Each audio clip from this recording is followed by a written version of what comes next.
reflects on the grim years of Conservative mismanagement, it gives me real hope that this can be the start of a better future for all of us.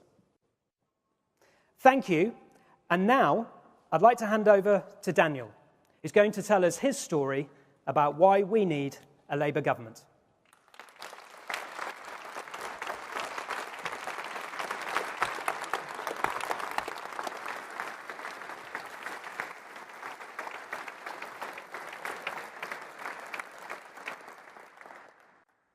Hi everyone, my name's Daniel and I live in East London.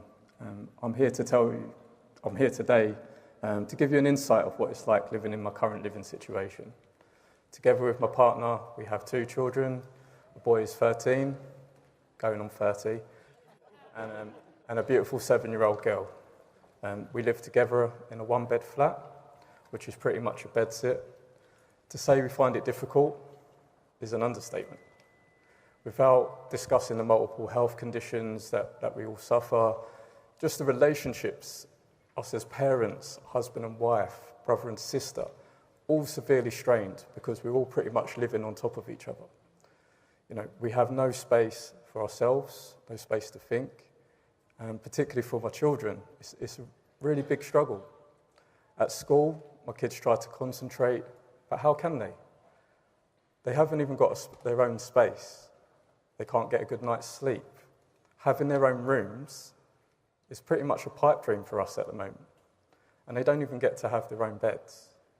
To add to those difficulties, the cost of living crisis is making everything worse.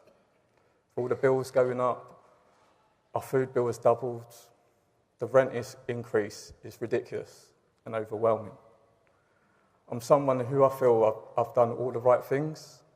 I've graduated from university, I have a good job, I try to be a good example for my children and hopefully build a future for them. Right now, the idea of buying our own home is just nowhere on the horizon. Social rent, as I said, has risen. Private renting is pretty much the same as trying to get a mortgage. We try to save, but the cost of a mortgage these days is just out of reach. I'm supporting Labour firstly because Keir's plans to build a lot more homes is just really needed throughout the whole country, not just for ourselves in London. And second, because of the help that is going to be offered for first-time buyers, it actually gives us hope that something can change. I strongly believe that if you can build a good home environment, you build better people, you build better citizens. They go outside, talk with each other and build a better community. And in turn, that leads to a better society. For the past 14 years, we've struggled with turmoil and uncertainty. Labour is the only party offering something different. They're actually giving us, the people, a voice, and they're listening. And we want change. We need change, and the only way to do that is to vote Labour. So thank you for listening to my story today. And now I'd like to introduce you to Nathaniel, who will give you his story about why we should join a Labour government.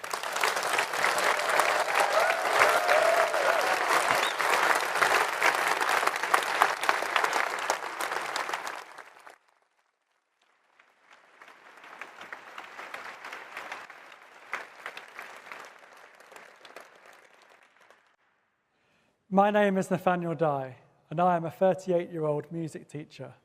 I love my job and should be looking, and I'll do well to live another 3 years, let alone 30. When I was first diagnosed in October 2022, it looked like I might be able to survive the bowel cancer that had only spread to my liver and be cancer-free after surgery.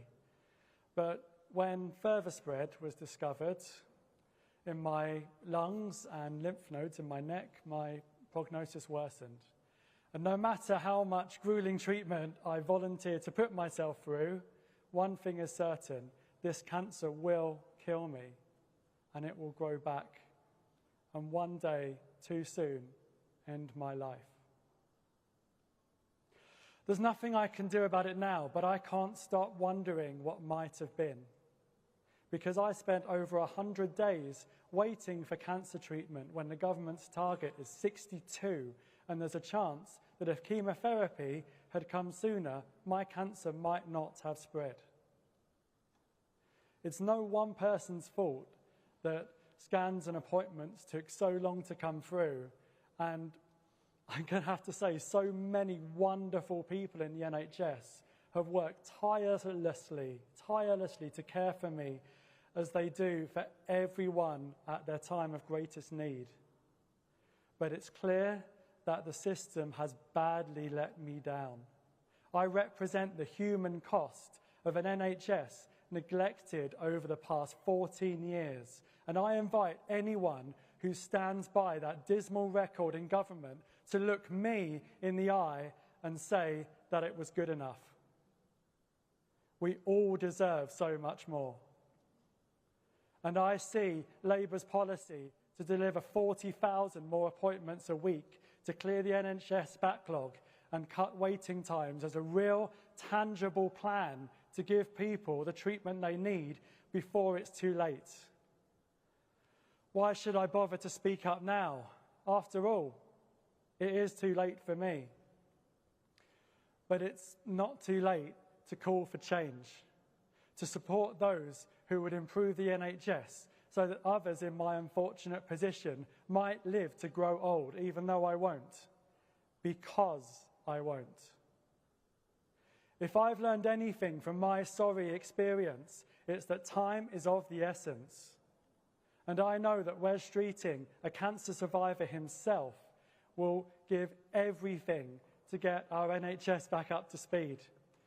Because a system better set up to work more quickly can mean the difference between life and death. This looks being my last general election, and I'm desperate to make it count. I'm proud to say that a Labour government is what I hope for now that my own hope is gone. Because with Keir Starmer's leadership, Labour is a party that will govern for all of us. Because Labour will always act with the kindness and compassion that I look for so strongly in myself. Because Labour is the party of hope for a brighter future I won't live to see, but you really could. I live in hope. Now,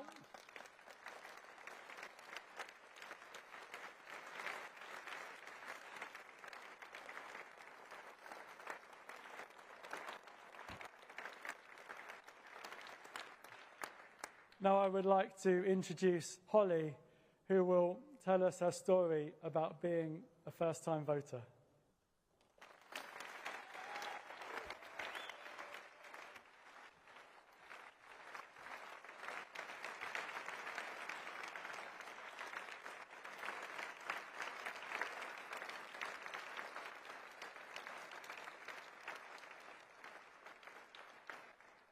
Hi, I'm Holly, an A-level student in the middle of my exams and a new member of the Labour Party. I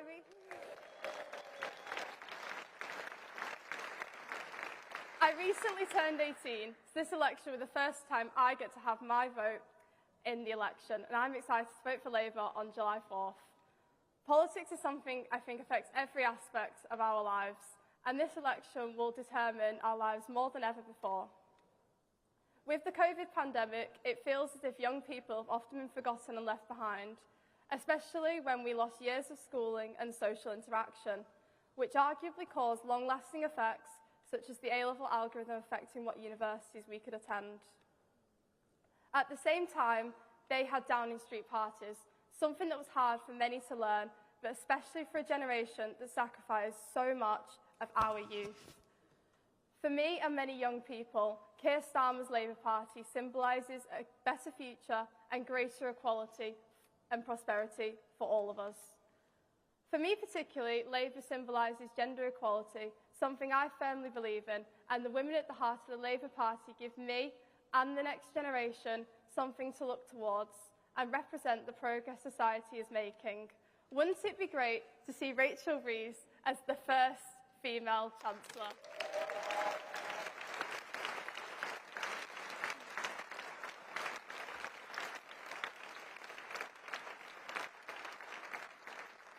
The environmental pledges of Labour are also incredibly attractive for someone who will be living with the consequences of the government's now in years to come.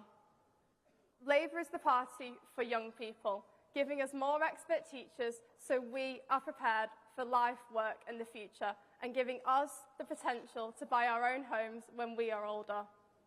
For me, Labour symbolises a chance to finally have our say on our own futures, and this is why I am excited about casting my vote for Labour in the upcoming general election.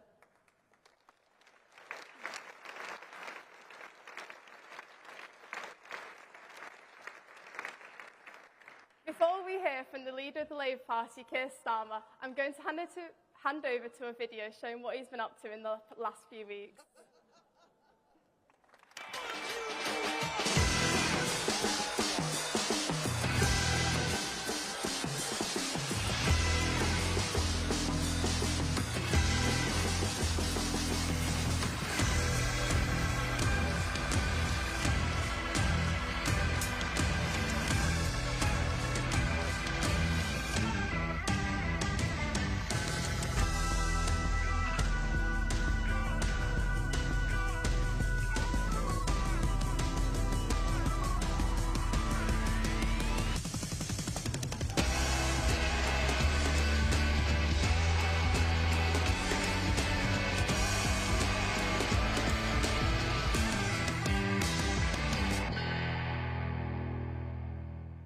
Ladies and gentlemen, please welcome to the stage, leader of the Labour Party, Keir Starmer.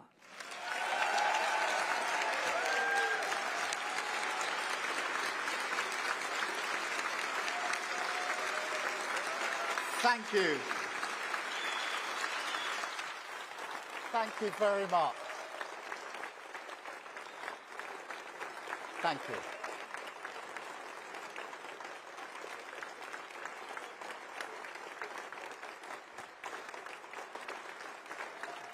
Thank you very much.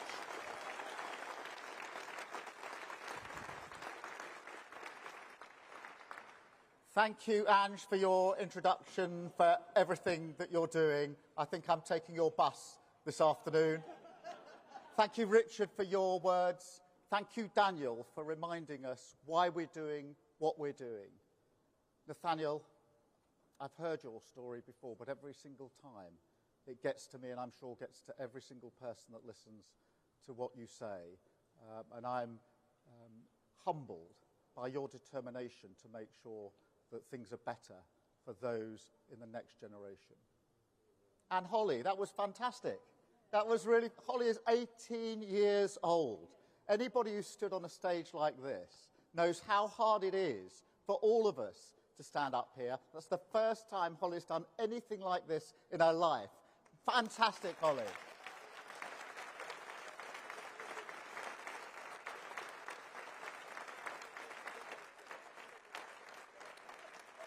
And taken together, isn't this clear evidence of a changed Labour Party and clear evidence of the change we need for our country? A changed... Thank you very much. Yeah. We gave up on being a party of protest 5 years ago. We want to be a party of power.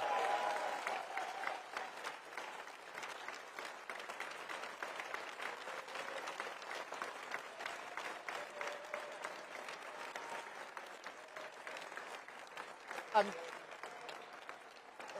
that's not in the script, but that is part of the change. And Holly, can I also say at the start of this that this party respects and will never forget the contribution that your generation made during the pandemic. Thank you so much.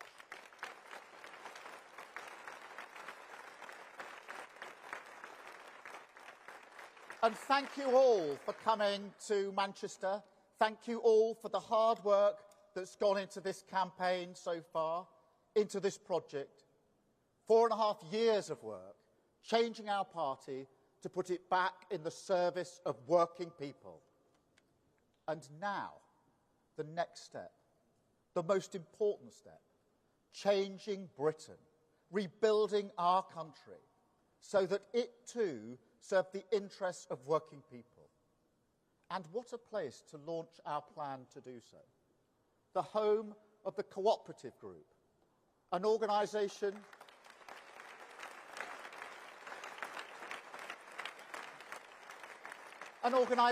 that has long believed, as we do, that the pursuit of social justice and economic growth must go hand in hand. A day where I am proud, in this place, in this city, to launch Labour's general election manifesto, a manifesto for wealth creation, a plan to change Britain.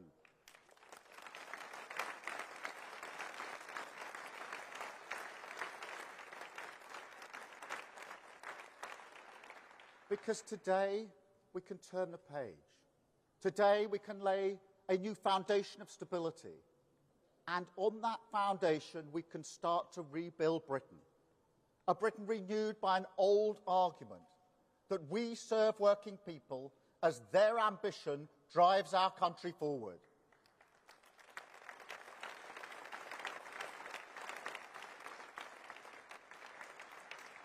Because there is so much potential in this country, so much possibility if we stand together as four nations and back the ambition people have for their family and their community. I see it everywhere I go. Potential held back. I spoke to Will, he's a fireman in Milton Keynes. He works really hard.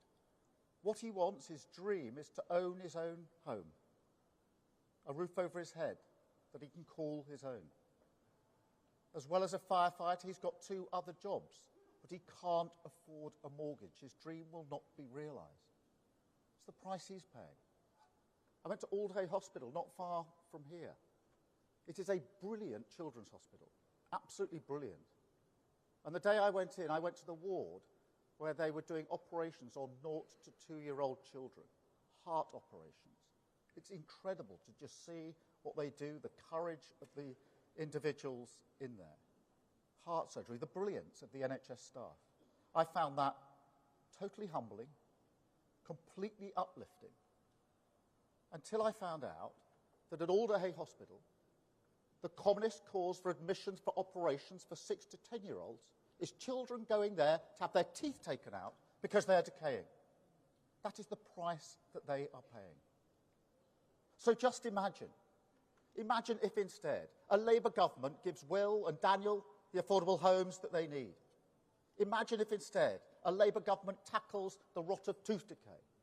Imagine what those nurses and doctors could do with a Labour government on their side.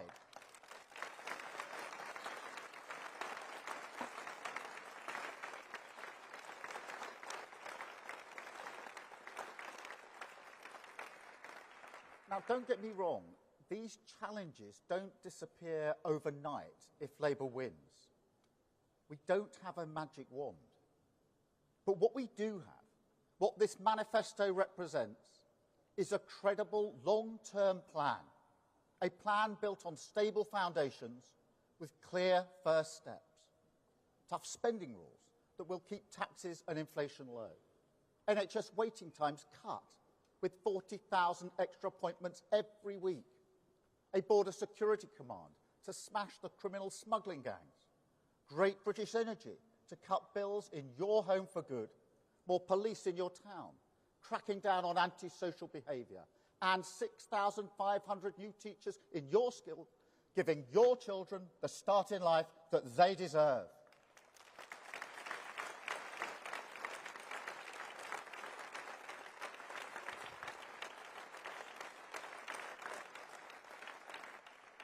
But also a plan that is much more than a list of policies.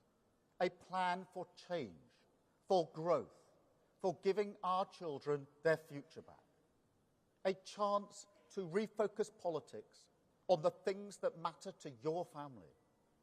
The era of sticking plaster politics, the chaos and division replaced by a government back in the service of you and your family.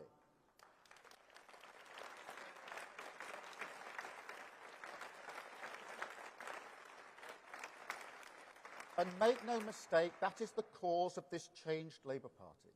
We have written that argument through every word of this manifesto because it's urgent. Britain's lost its balance. It is too hard for working people to get on. Opportunity is not spread evenly enough.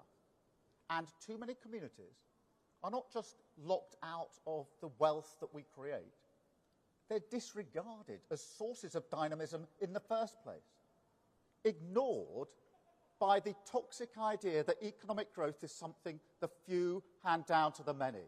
Today, we turn the page on that forever.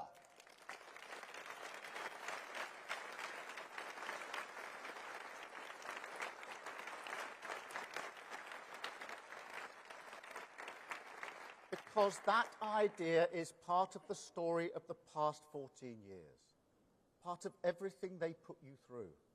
When they trashed the pound to give tax cuts to the richest 1%, when they decimated your public services because of a mess made by banks, when they failed to invest in clean British energy, so we were exposed when Putin invaded Ukraine. That idea was there. A Tory inability to face the future, rather than change, reform and strengthen government so that it can intervene in partnership with business to give you and your family stability in this insecure world. And it doesn't matter how many new policies the Tories throw at the wall, hoping that some of them will stick. None of them face up to the reality of this future. But mark my words, this changed Labour Party will. We have a plan in this manifesto, a total change of direction, laser-focused on our cause, stability, growth, investment and reform, a government back in the service of your family, ready to change Britain.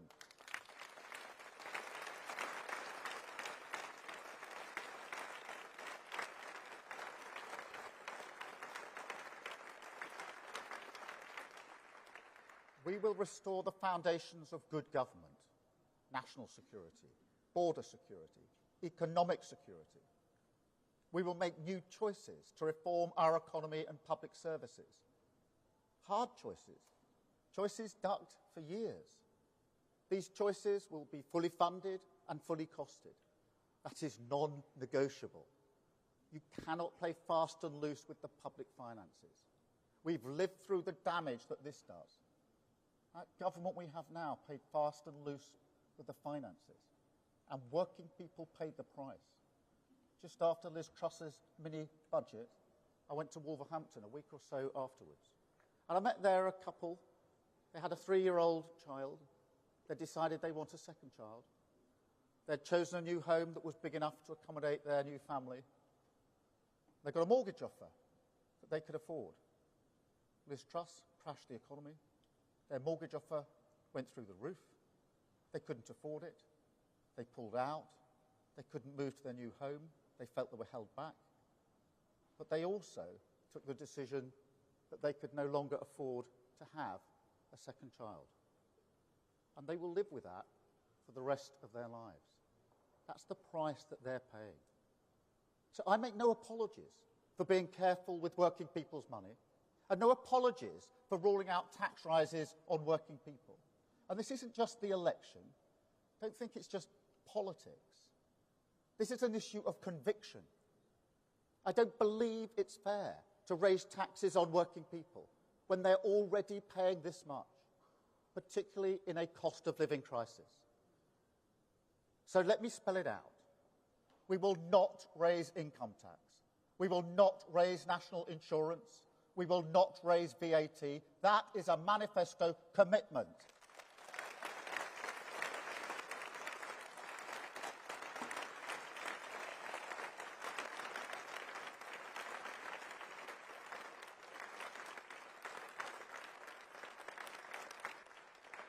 And another thing, because there may be some people here today who say, where's the surprise?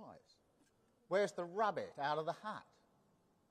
To which I say, if you want politics as pantomime, I hear Clapton is nice this time of year.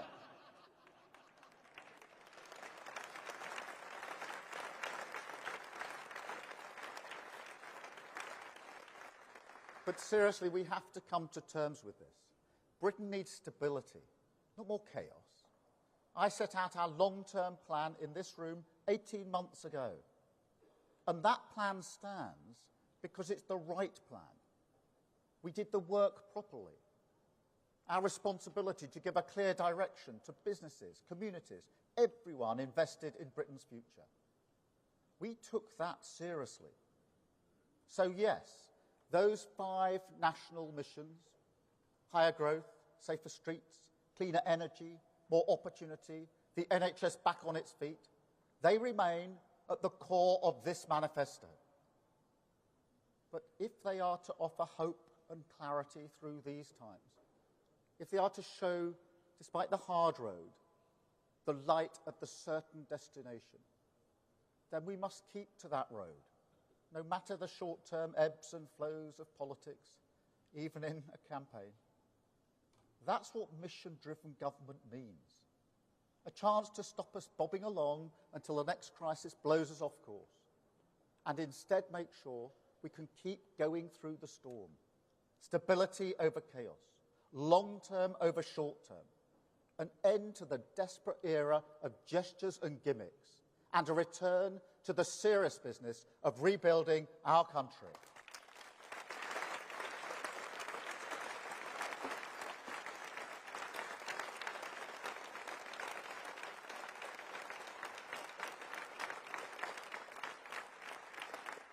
And on that foundation of stability, we start to rebuild. A rebuilding that must begin, first and foremost, with new choices on economic growth. That is the mandate we seek from Britain at this election, a mandate for economic growth. Because the way we create wealth in this country is broken. It leaves far too many people feeling insecure. People who are working hard and doing the right thing. So we will reform it. And we will keep on reforming it until it delivers for them.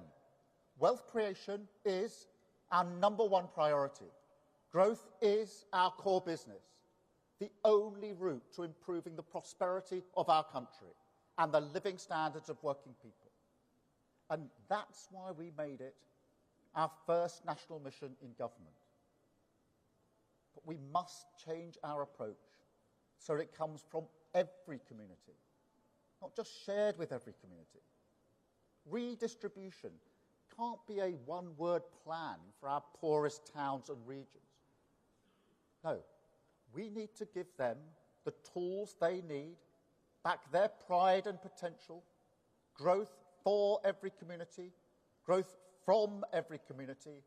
That is the path to national renewal. And now, some people say that how you grow the economy is not a central question, that it's not about how you create wealth, but how you tax it, how you spend it, how you slice the cake. That's all that matters. So let me be crystal clear. This manifesto is a total rejection of that argument. Because if you transform the nature of the jobs market, if you transform the infrastructure that supports investment in our economy, if you reform the planning regime, start to unlock the potential of billions upon billions of pounds worth of projects that are ready to go, held up by the blockers of aspiration, then clearly that does so much more for our long-term growth prospects. And the same is true of public services. If we grew the economy at anything like the rate of the last Labour government, we'd have tens of billions of pounds worth of investment for our public services every year. So if you take nothing else away from today, let it be this. This changed Labour Party has a plan for growth. We are pro-business and pro-worker, the party of wealth creation.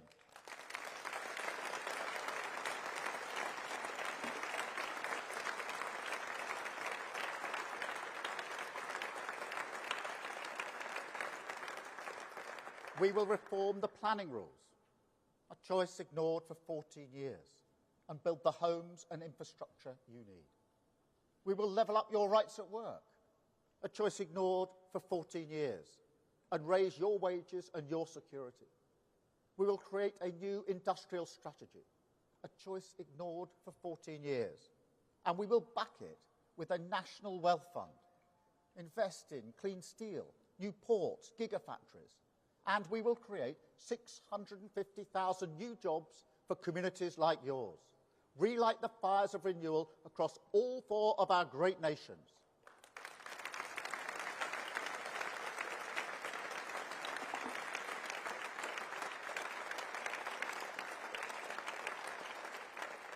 You can choose a different path.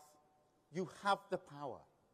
You can choose to take back control from Westminster, more democracy for your community, new powers over transport, skills, employment, unlock the pride and potential in every community.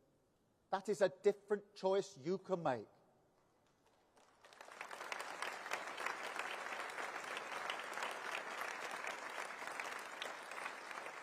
You can cut your bills for good with a new energy company funded by a tax on the oil and gas giants, owned by the taxpayer, making money for the taxpayer, powering your home with clean British energy. That is a different choice you can make.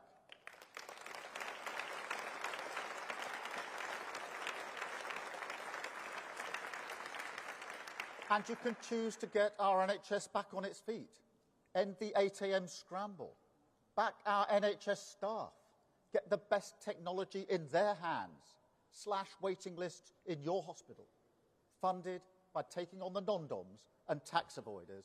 That is a different choice you can make.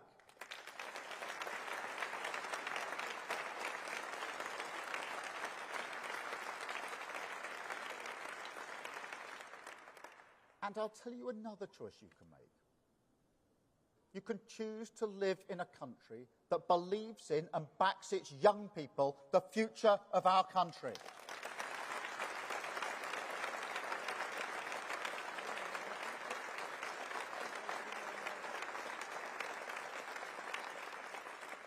I am fed up of politicians lecturing young people about their responsibility to our nation, when those politicians fail in their responsibility to the future.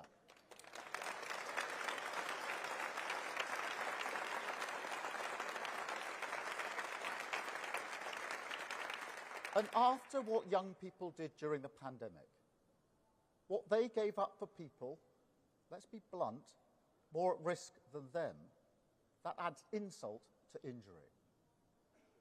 But more than that, it tears up the unwritten contract, the bonds of respect that hold these 4 great nations together, the values that make us who we are, the responsibilities we owe to each other, past, present and future. My dad was a toolmaker. He worked in a factory. My mum was a nurse. We didn't have a lot when we were growing up. And like millions of working class children now, I grew up in a cost of living crisis.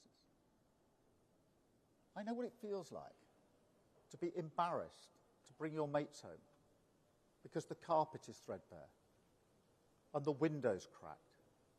I was actually responsible for that because I didn't put the football through it. But we didn't have the money to fix it. Or to be honest, the time and the energy. Economic insecurity drains you of that as well.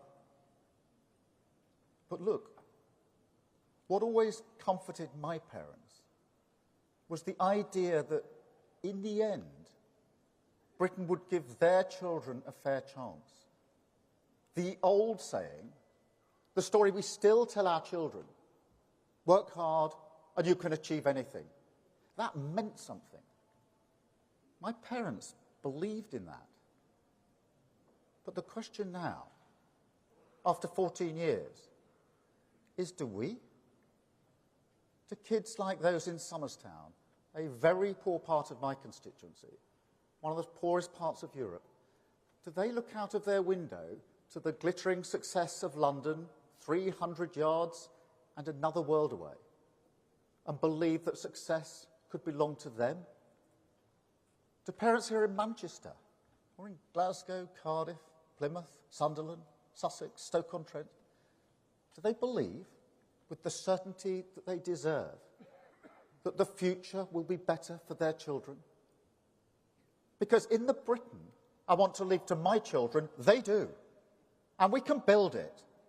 We can restore the dream of home ownership to 1.5 million families.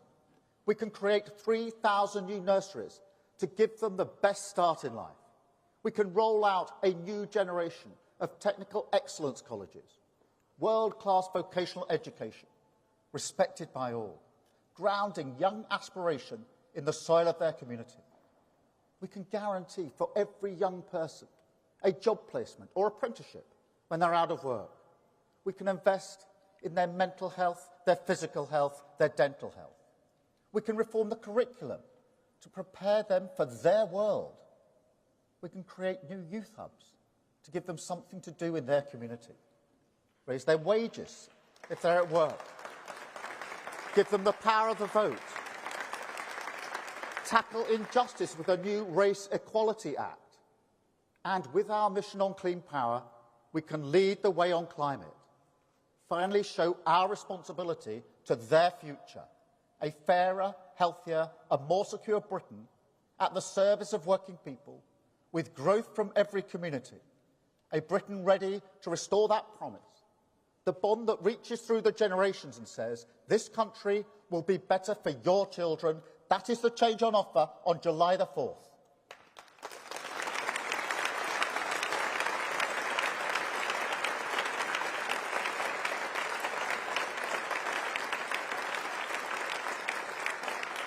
That is our plan, and I invite you all to join our mission to stop the chaos, turn the page and start to rebuild our country. Thank you so much. Thank you.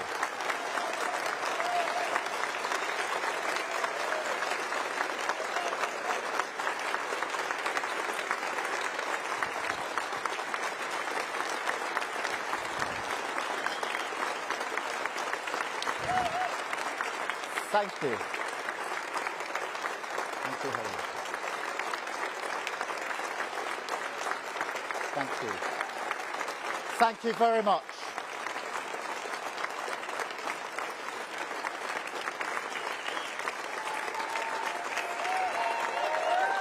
Thank you.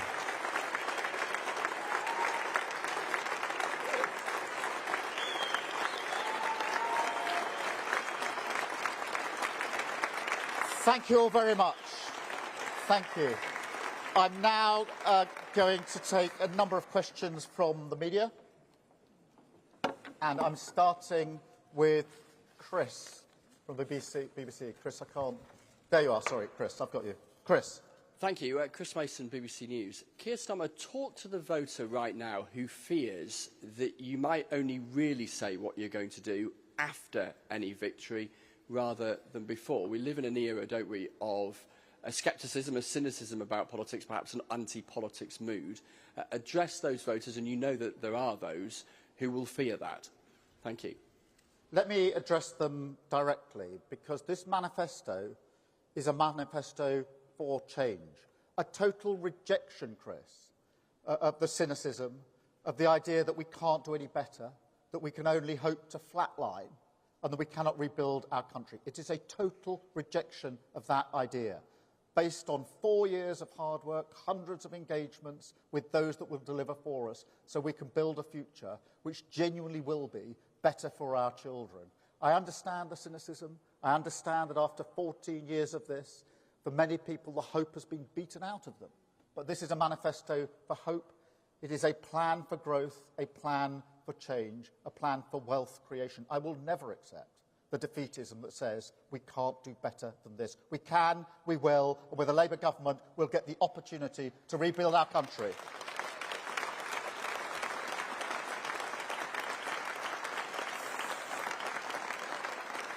Thank you, Chris. Beth. Thank you. Beth Rigby, Sky News. Keir Starmer, this is a 132-page document. On the cover it says change, but there's not a single new policy in it you haven't already announced. There's no new retail offer for voters. Rishi Sunak threw the kitchen sink at his manifesto. You won't even take the safety catch off yours. Is this a Captain Caution manifesto designed to protect your poll lead? Thank you. No. It is a serious plan for the future of our country. And every single policy in this document, policy after policy after policy, has been carefully thought through and tested to ensure that we can deliver it. I am not going to do what Rishi Sunak did, which is to offer things that he can't deliver because they're unfunded. People have had too much of that. They're fed up with that. This is a serious plan, carefully thought through. It's not about rabbits out the hat. It's not about pantomime. We've had that. I'm running as a candidate to be Prime Minister, not a candidate to run the circus. Thank you very much, Beth.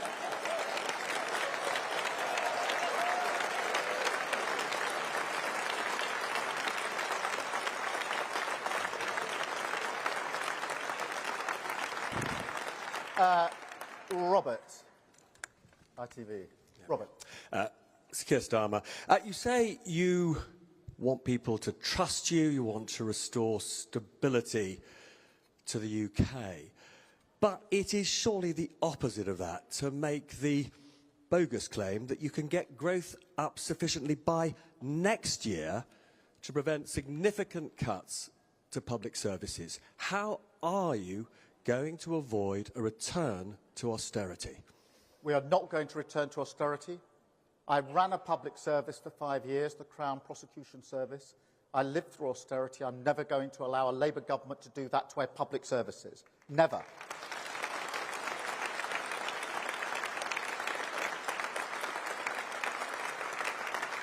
We have an immediate injection into our public services, the 40,000 appointments each and every week in our NHS to get our waiting lists down. The teachers that we will put into our secondary school, 6,500. But, Robert, we have here a plan for growth, a plan for wealth creation and steps we can take, a plan to deal with the planning regulations. That hasn't been done. It can be done. It can be done at speed. They're tough decisions. We'll do it. We've got a National Wealth Fund to invest in the future of our country. GB Energy, an energy company to keep our bills down, an industrial strategy, a training programme for the skills we need of the future. All of these things haven't been done in the last 14 years. I do understand why people think they can't be done because of the damage that's been done over the last 14 years. They can and they will. We will turn around growth in this country and create the wealth we need for our country and our public services. Thank you, Robert, very much.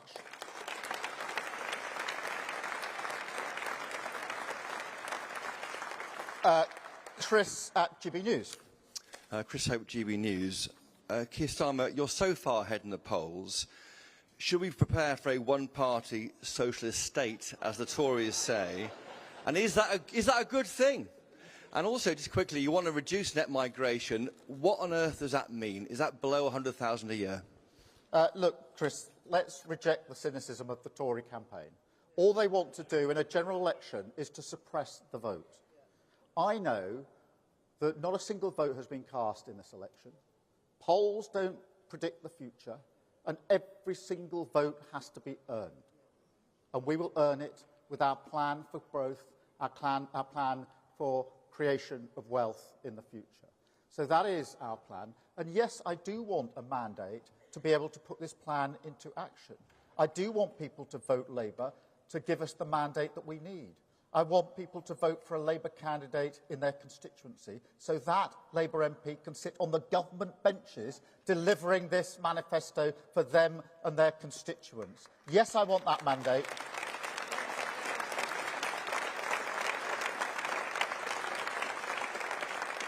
Change is what we need, but if you want change, you have to vote for change, and that means voting Labour. Thank you very much, Chris.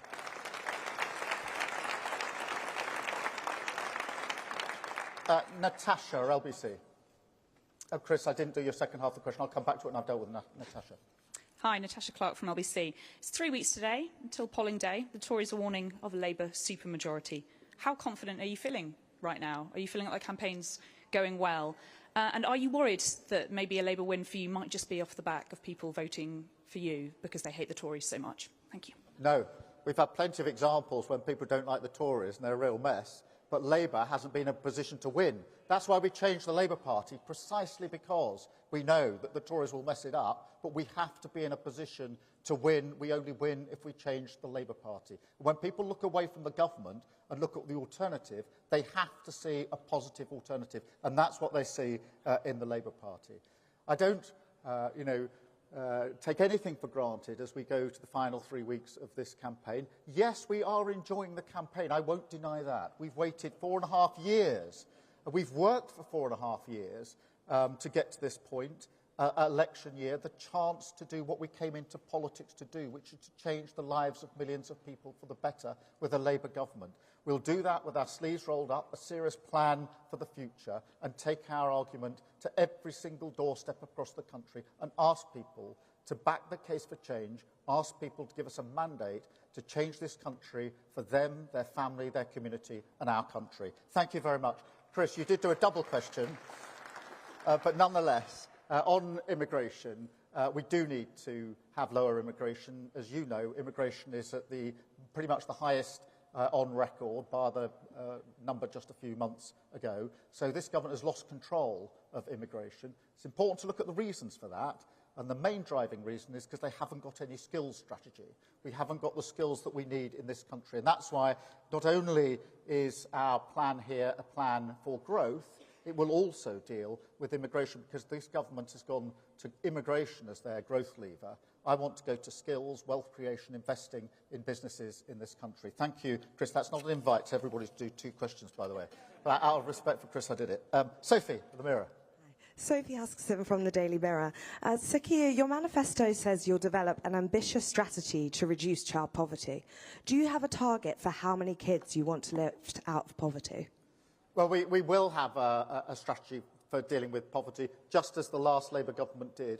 And we took millions of children out of poverty, and we will do so again. That does require a strong plan to deal with those issues that bear down on poverty and children. That's housing, that's education, that's health, that's good jobs, and it's wealth creation. Because without the wealth creation that we need for our country, it's very difficult to do the support that we need in our country. And that's why I say we are the party of wealth creation. This is a plan for wealth creation. It is a plan for growth. That is the single driving mission of what I hope will be an incoming Labour government. Thank you, Sophie. Martina from The Sun. Martina. Hello, Sir Keir. Martina Bett from The Sun. In order to clear the asylum backlog, you said that you will let small boat migrants currently here enter the asylum system. But what is the plan for new people who arrive here illegally? Because there is nothing about that in the manifesto. Will they be able to apply for a claim? If so, isn't that just an incentive for more people to come? Well, look, those that are already here are already in the system. They're just not being processed. And that means the government has got a hopeless situation where tens of thousands of people are not being processed. So the one thing that can't happen is that they're removed to the country they came from, even if they've got no right to be here. That is the chaotic state of this government. They're not processing the claim. Even clear cases where people shouldn't be here, they can't be removed. We've got to fix that. We've got to fix the loss of control of our borders under this government. Nobody but nobody should be making that trip across the channel in small boats. And the way that we will do that is with our Border Security Command, which is set up specifically with new powers, a new command with new resources to smash the gangs that are running the vile trade of putting people, vulnerable people, in boats to go across the channel. Now, before I was in this job, I was the chief prosecutor for 5 years. I've worked with law enforcement across countries to smash terrorist gangs, sophisticated terrorist gangs, and I will never accept that the only gang that apparently we can't smash is the vile smuggling gangs that are running this trade. I'll never accept that. Thank you so much.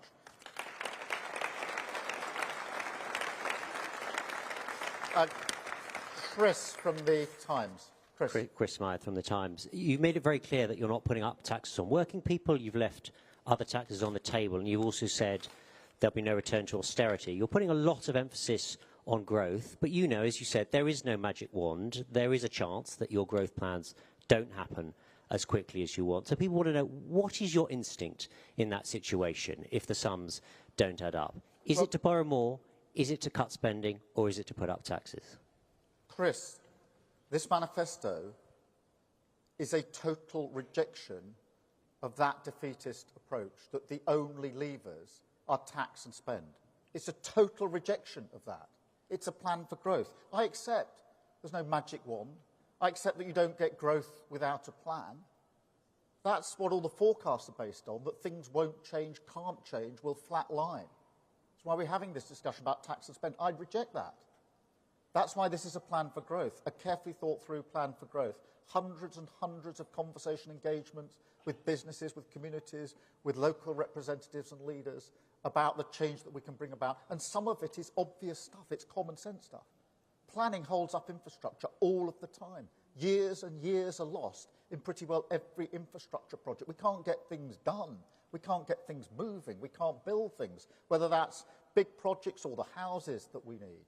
We don't have an industrial strategy that actually makes sure we've got the skills and the initiatives in the places that we need them. We haven't got a national wealth fund at the moment, which invests in the future of our country and gets the private sector to invest with it. All of these things will make a material difference, and I have absolute confidence in the plan for growth that we're putting before the country. And I will not accept the defeatism that says all that we can hope for in this country is to flatline. That is the absolute opposite of the hope that we inject through this manifesto. Thank you, Chris, very much.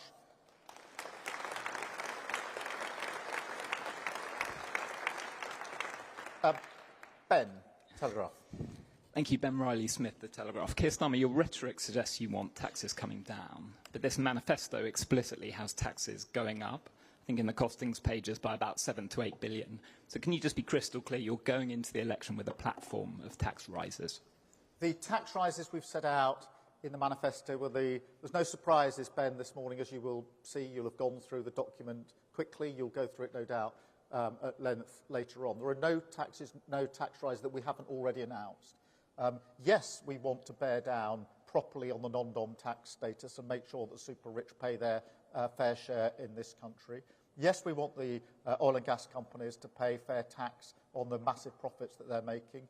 Yes, we want to make sure that private equity loopholes aren't there, again, for wealthy. And yes, we've taken the tough decision in relation to VAT. So we will take all of those measures. But what you won't see in this manifesto is any plan that requires tax rises over and above those that we have already set out. Because we've been very, very clear, particularly in relation to working people, no increase in income tax, no increase in national insurance, and no increase in VAT. Absolutely clearly set out in this manifesto. Thank you, Ben. Jason from the Daily Mail. Thanks, Sir Keir. You've said that taxes are too high. Just to follow on Ben's question, your manifesto, I think, is going to put them up about £8 billion. The Tories say they're going to cut them by 17 billion. Are you happy fighting the election on that tax divide? And can I just pick up one from Beth's interview with you last night, which I don't think you ever quite got round to answering. You're among friends here. Did you really think Jeremy Corbyn was going to be a great PM? Well, look, on the tax question, you can see what the Conservatives are doing. Every day they are desperately putting a new policy, a new gimmick on the table, which is unfunded. Now, if there's one lesson from Liz Truss and what happened to the economy, it's if you make unfunded tax cuts, then it damages the economy and working people pay the price. And I was in Stafford just a few weeks ago during this campaign, in the kitchen of a woman who is a paramedic and her wife, who works in a jewellery shop. They bought their house 5 years ago. They were on a fixed-rate mortgage. They've got 2 kids. That has come to an end after 5 years. They've hunted around, but the best mortgage they can get is one that's hundreds of pounds more, and they can't afford it, and they're going to have to move. That is the price you pay for unfunded tax cuts. And Rishi Sunak, if there's one thing that he was supposed to do, it was to provide the stability after Liz Truss, and here he is repeating it. And it'll be working people who pay the price for that.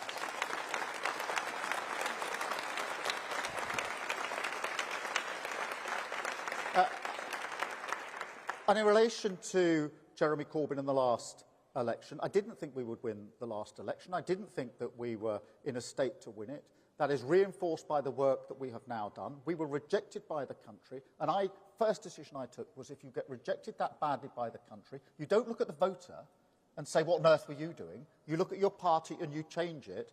And I've led this party through that change, and Jeremy Corbyn is not just not a Labour candidate, he's expelled from this party. That is how much change we have brought around.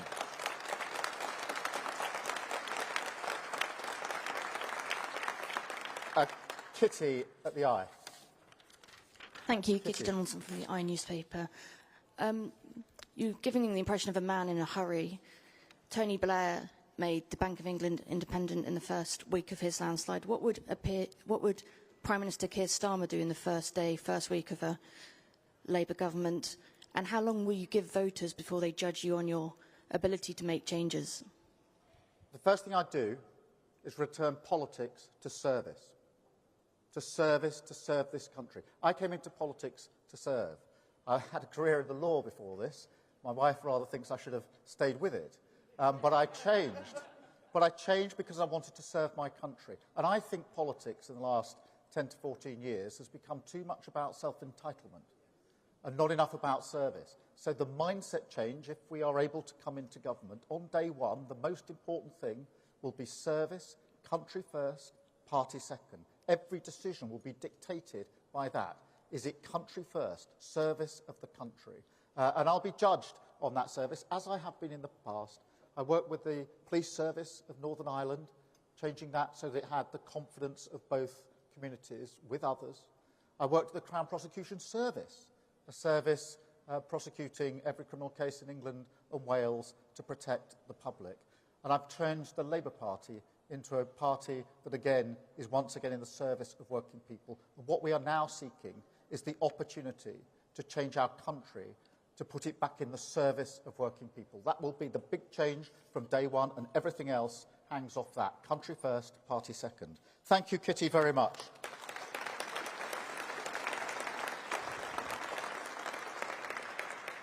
Pippa from The Guardian. Pippa. Pippa Crerar from The Guardian. We all know that voters' trust and confidence in British politics has never been lower. There's been numerous political scandals over the years that have played a big role in that. If you win the election, will you set up your new Ethics and Integrity Commission within the first 100 days? And are you watering down your ban on ex-ministers lobbying the government from 5 years? Rishi Sunak has struggled to lead a government of integrity, professionalism and accountability at every level. But can you do any better? Yes, and I'm determined that we will do better because I've been in public service all my life. I've been held to high standards all my life. I've led from the front all of my life. And yes, we will get on with changing the codes and the ethics codes and the guidance that is in place straight away in government. But I know that nobody will believe it's changed until they see the action that follows. You do need strong codes. You do need good commissioners. But you need to take action. And you need to take action when people breach those codes. And that's what we will do. Just as I knew when we were changing the Labour Party, I said on day one I would rip out anti-Semitism by the roots. I knew I'd be judged not by what I said on day one, but what I did on day 2, 3, 4, 5 and 6. And on and on and on. And so it will be the same in government. We are going to turn this around to put politics back in the service of working people. We'll be judged by the actions that we take as well as the promises that we make. Thank you, Pippa, very, very much. Jim from the FT. Jim Pickard, Financial Times. The private equity industry has been lobbying very hard for you to dilute the removal of the carried interest loophole that industry enjoys. It seems pretty clear from the documents in the manifesto that you're still hoping to raise over £500 million from doing that. Is it your guarantee that the amount they pay in tax will go up from 28p in the pound to 45%, or is there still some wriggle room in that policy? Thank you. Jim, we are absolutely determined to change the rules, to close this loophole, and the money that is set out in the schedule at the back of the manifesto tells you how much yield there will be from that. So that's the plan. That's how we'll carry it out. And what you will see, and thank you for drawing attention to it, for everybody who's got the document, is in the last few pages, about page 190. Rachel is demonstrating the page that says every policy is fully costed and fully funded. She's got it open. She wrote every word of it. And that is important because you can only build the wealth that we need in this country on the foundation of stability. Thank you all so much for coming. Thank you for your questions. Thank you, all of you. Onward we go to change. Thank you.